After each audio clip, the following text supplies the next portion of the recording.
Welcome to Literary Music Series. My name is Natalie. I'm the founder and artistic director, and this is our 7th installment. And the theme tonight is time, life, light, and love. And this is our guest. This is Sam DeCaprio. Hi, Sam. Hello, how are you? Good. So we will be starting with a poem today by a 9th century poet named Hafiz. And we will get a little bit after I read the poem into how it's attributed to him, some of the history, and points along those lines, but I will read it to you first. Even after all this time, the sun never says to the earth, "You owe me." Look, what happens with a love like that? It lights the whole sky. So Sam was the one that showed me this poem and introduced it to me. And Sam, I wanted to ask you, how do you attribute this poem to attributes of time? And also, if you could talk a little bit about the interesting history behind how it came to be. Thanks, Natalie. So I guess the first thing is I actually discovered this poem through an actual written piece of music. And that was a song called The Sun Never Says by Dan Forrest. And that he wrote that piece for a group called Voces 8, which is an a cappella group. And it also has an optional cello part. So I was immediately drawn to the piece.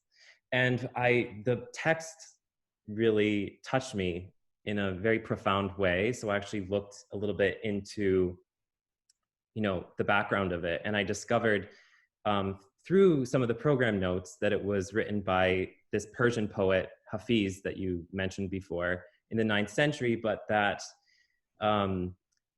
it was translated by a scholar named Daniel Ladinsky. And it's actually in a book called The Gift that you can buy. It's a collection of basically Hafiz-inspired poetry. And the interesting thing about that is that Ladinsky basically takes facets and ideas from Hafiz and kind of blends them through a sieve of the English language, which is very interesting in the sense that it's not necessarily a direct translation, but it's keeping these facets of the poetry in line. That's really beautiful. And how do you feel it connects to when we discuss time? And even at the beginning of the poem, it says, even after all this time, the sun never says to the earth, "You owe me." We see sort of this cyclical element, right? Yeah. And to me, it feels as though the ideas and intangible concepts that are so strongly at the forefront of this poem, like love, something that is incredibly universal, something that has touched every human being. If you have a pulse, you have experienced love. And to read this and understand truly, with very few words, what this man from the 9th century is saying to you, and to be able to relate to it today just shows the permanence of something like love, the absolute strength against all passage of time that these broad concepts have. And for something like that to persist and to be applicable to any situation in any culture, to be applicable to someone of any background living at any time, is so beautiful. And the fact that it was able to be said in so few words is truly astounding. Yeah, I really agree. I also think that for me in particular, it really touched me because it allowed me to put my own life into perspective, meaning like that the universe is just so vast, and it kind of shows us the insignificance of individual life. So it kind of gave me a purpose that, you know, our life, it's over, right, basically in a blink of an eye, right? There's that phrase that you hear very often, but that you would want your life to have purpose. So that's something that really touched me through the poem, not necessarily through the words itself, but it's something that it made me think about afterwards. Yeah, that's true. We are insignificant, and it puts a lot of things into perspective. And although for the rest of the program we will be dealing with other poetry, this poem is, again, just so applicable to anything in any situation, that the feeling that arises from reading this, I feel like we're going to be carried by it as we move forward into the program and look at Russian poetry and French poetry and experience the music. It's all going to somehow, even if we don't discuss it, it somehow always comes back to the truth of these words. So with that, we will move forward into the next element of our program. Now we will move into the world of French music and French words. Neither of us know French, so you will have to settle for the English. This is a poem by Bussine, and the title in English is called After a Dream. In sleep made sweet by a vision of you, I dreamed of happiness, fervent illusion. Your eyes were softer, your voice pure and ringing. You shone like a sky that was lit by the dawn. You called me, and I departed the earth to flee with you toward the light. The heavens parted their clouds for us. We glimpsed unknown splendors, celestial fires. Alas, alas, sad awakening from dreams, I summon you, O night. Give me back your delusions. Return, return in radiance. Return, O mysterious night.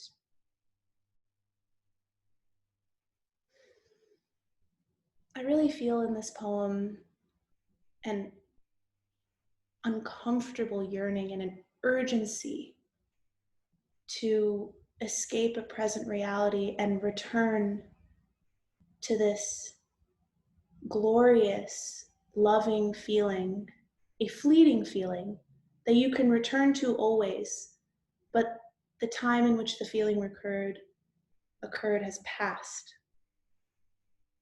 And the only instance in which you can visit these memories are in a dream. And there is this sensation of permanently wanting to live in another state that's produced by you, but that's not really your life. And this image of someone he loves, we can all conjure up an image like that, of someone we love or of something we love. And if we're lucky enough, that person or that thing is right next to us. But oftentimes we are placed in solitary situations where the only instance we can see these people or feel these things are when we close our eyes, or when we allow our eyes to fade a little bit and feel just for a moment the sort of phantom touch of something else that used to be, and that perhaps still is, but is far away. Yeah, that's the sensation that I've felt from this poem. I think it's also interesting how the poem occurs at that strange moment in time between a dream and when you're sort of fully awake, right? So there, it also occurs, that moment itself is kind of unique. I don't know, maybe you have thoughts about that too. Yeah, I mean, there's always this odd sensation in your body, at least for me, like Yeah. right when I'm about to wake up. It feels like there's this phantom object that's pulling me back in. Mm. And I know that it's, actually a bodily function, your brain doing something, but it feels almost like the word that's used here in a different context is celestial. It feels kind of celestial. It's a feeling that I'm sure is attributed to science, but it feels godly in some way. There's this sensation of living in two worlds at once. You ever have those moments where you wake up and you just had a very vivid dream, and you have to remind yourself that that dream actually didn't happen? Mm. Like, it feels like it's your life. I feel like that often happens to me in those middle stages, like Yeah. waking up and I had a very strong dream and I still feel like I'm in it. It's like you're in this limbo state. And it's also like that's the moment where you realize the dream wasn't real. Mm-hmm. It's like you were believing it that whole time. And in that moment you're between those two worlds. Yeah. And obviously you want to be pulled back into that other world, and that's why we hit snooze, and that's why we want to be in bed longer. But it's a sensation that's, I think, beyond hitting snooze and trying to just like waste more time sleeping. It's wanting to, however beautiful your current reality is, there's something that's um, something magical and transcendent and surreal about having a dream. Even if it's kind of a boring dream, the kind of kaleidoscopic randomness of it is Mm. something that cannot be replicated when you're awake and experiencing life as much as we want to. And that's, I think, why writers and musicians and painters and filmmakers explore the concept of dreams so thoroughly and so profoundly, because a lot of their ideas, I mean, personally, a lot of my ideas have come from, I know this is cliche, but they've come from dreams. And Mm. I might be wrong, but I think J.K. Rowling thought of Harry Potter in a dream. Maybe I'm wrong. But it's this world that we always want to live in but can't, and Mm. it's just incredibly beautiful. We've all had dreams like that. Mm. Yeah, and with these words kind of permeating in the atmosphere, we're going to delve into some Fauré together and put these words to music, which is what Fauré exactly did. So we'll see how that translates into another artistic form.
So when I was thinking about which solo piano piece would fit best with these two songs, the first piece that came to my mind was the Goldberg Variations, the aria of the Goldberg Variations. And it is such a universal piece.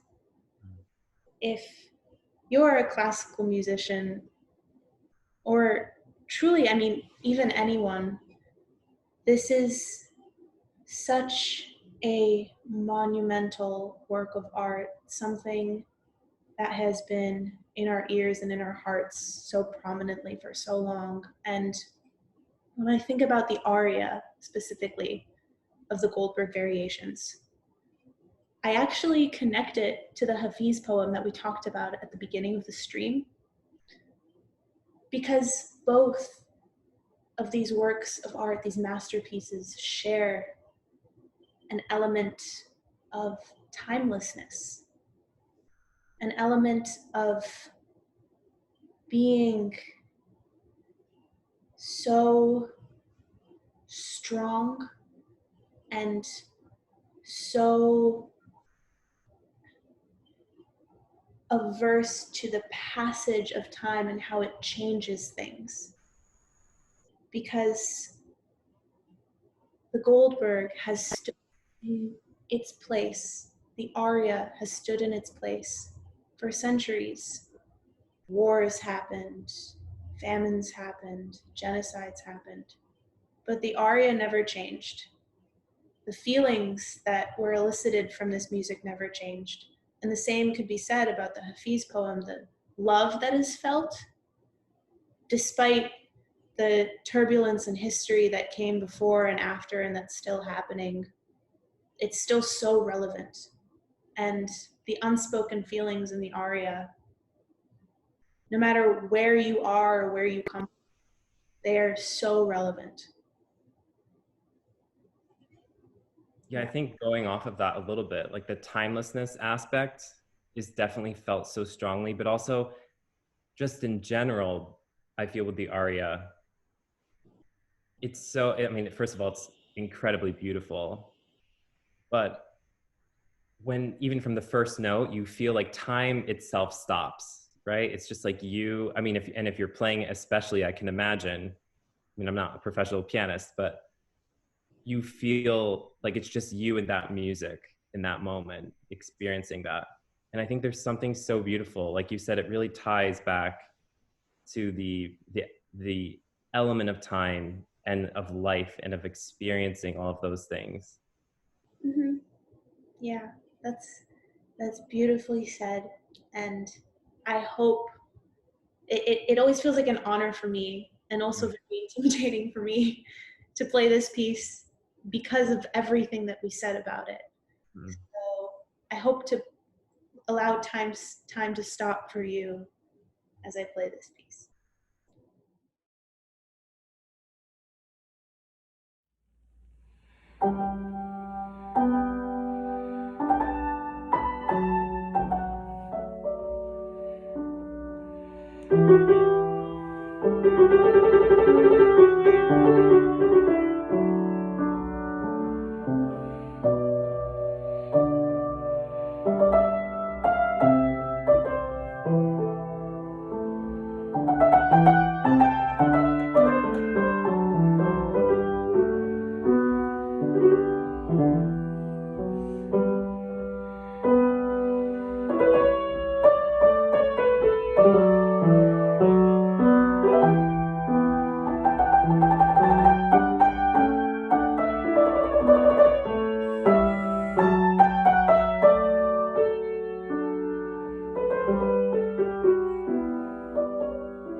Now we will move into the world of Russian music and Russian words.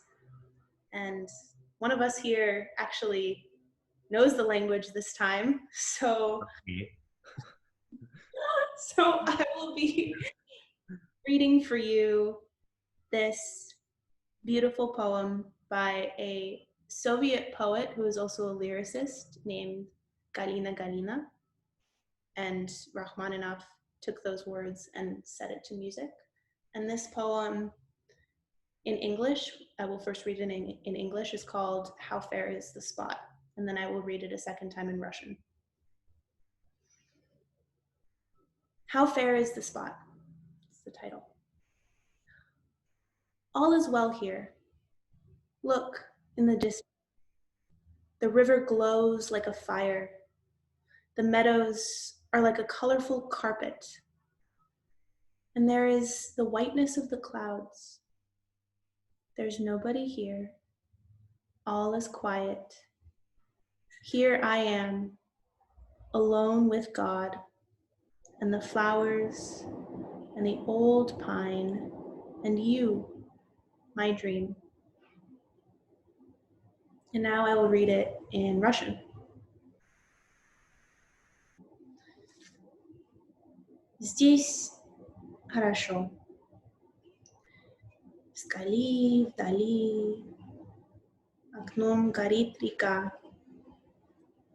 Цветным ковром луга легли, белеют облака. Здесь нет людей, здесь тишина. Здесь только Бог, да я. Цветы, да старая сосна, да ты, мечта моя. That's so beautiful. It's so interesting to hear them back to back like that as well. And I was just actually wondering, it gives, I mean, you have such an opportunity to look at both of these texts and compare them. And I was just actually wondering what kind of are the similarities or the differences between the two that you notice, because you can understand them in both languages. And also maybe like what gives the original Russian kind of a unique flavor that might not be captured in the English. This usually happens, right, when there are translations. We lose something. So I was wondering what your responses are to that. Well, I mean, in the original Russian, just to address that second part of the question, when you listen or read a poem, listen to or read a poem in the original language, there is this artful placement of words next to each other, and there's this really special and irreplaceable flow of the sentences that occurs. And there is a lyricism and a song-like element to the sound, the way a word ends, the way a word begins. And specifically in this poem, there is a rhyme, a lulling, gentle, sweet rhyme that occurs, especially towards the end of the poem. In English, you don't hear it. It's just, there's nobody here, all is quiet, here I'm alone with God. But that translates into здесь нет людей, здесь тишина, здесь только Бог, да я. And that sounds like song-like. It sounds, it's perfectly placed in a rhyme scheme. And just to speak a little bit about the differences in the translation that's given here, it's pretty accurate, actually. And the words in Russian, I mean, my personal opinion, translation is always a very personal thing. It's something that is very subjective and moves and shifts depending on who you are and how much you've mastered the original language. So specifically in this poem for me, when you say здесь хорошо, in English it's translated as all is well here, or Mm, where is the spot? I would shift that a little bit, and it's really difficult to directly translate Russian. So здесь хорошо is like, I mean, it directly translates into it is good here, but the feeling is like you're in the right spot. Like this is where you're supposed to be. Like this is the place that belongs to me. Like здесь хорошо. Like this is a good place and it's my place. mm, It doesn't actually say this is my place, but in Russian, that's the feeling that you get. I see. And for example, when it says the river glows like a fire, agnom garit rika. Garit to me is less of a glow and more of like a burn, Mm, a burning of a fire. And that kind of adds a little bit of a crunch to the poem. Like the river, instead of glows, it burns. Like a river burning is almost biblical. So I mm, that's for me, that was one really important difference. I mean, someone else might say glow. This person said glow, but for me, it's more like a burn. And mm, there's one more spot at the very end where it says здесь нет людей, здесь тишина. And it translates, in this translation, there's nobody here, all is quiet. Instead of saying all is quiet, for me, здесь тишина. Тишина directly translates into silence. mm, And that feels, for me, a little bit more poetic. Like there is, like здесь is here. So instead of saying all is quiet, it's there is a silence here. It's almost as if silence is in the like silence is the protagonist of that sentence and silence is the main character. Like silence is here. Здесь тишина. Here is silence. So those are some of the translation differences that I thought of. mm. Yeah. But how when I was we were thinking about this poem together and you were telling me really beautiful things that I didn't even realize about the poem. So, I mean, Yeah, I think in terms of the setting itself, right? Because we're dealing not only with this poetry, but then we're looking at the ways in which the composers are setting this to music, right? So I think obviously through the poetry itself, we really get this sense of someone feeling this moment so strongly, a moment in time that's kind of, it's basically the entire poem is talking about that one moment and that one feeling. And I think this kind of ties into the things we're talking about time. I mean, even from the opening of the song, you have this triplet ostinato beginning in the right hand of the piano. And it's sort of, it's almost like a door opens and this music that has been going on forever, it's like we're just stepping into this world and we're experiencing it at that moment in time. And when the cello comes in on the first words, it's almost like it's the middle of a phrase, right? Do you get that sense as well, like when you hear it that way? yeah, like you're stepping into something that's already been going on for such a long time. Yeah.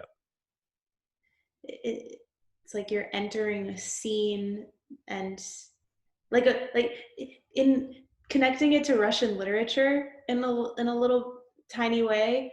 Um, they always have these kind of lavish, beautiful, elegant parties that have these French themes, Russian aristocrats, like in Tolstoy novels, Anna Karenina, War and Peace, where nobility is partying, and it's almost you walk into this place and there's I know this is not the poem, but everyone looks very beautiful and people are already talking about something and you're just there and you enter and it's that's yeah, I understand that sensation.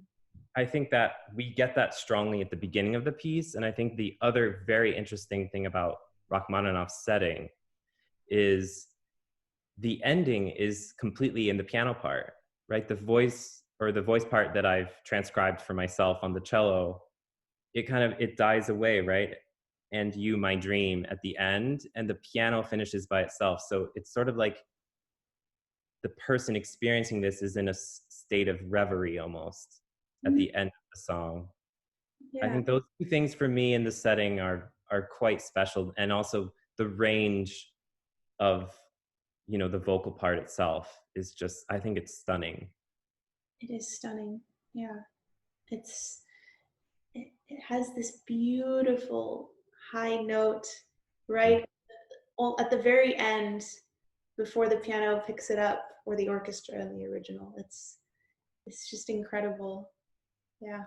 So please enjoy our rendition, Sam's transcription of Здесь Horosho by Rachmaninoff.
Thank you for joining us for this 7th installment of the Literary Music Series, and thank you, Sam, for playing with me. It has been such a joy. And I just wanted to thank you so much for having me. This has been so lovely and just so great to just talk about music and poetry together. Yeah. All right. We will see you next week.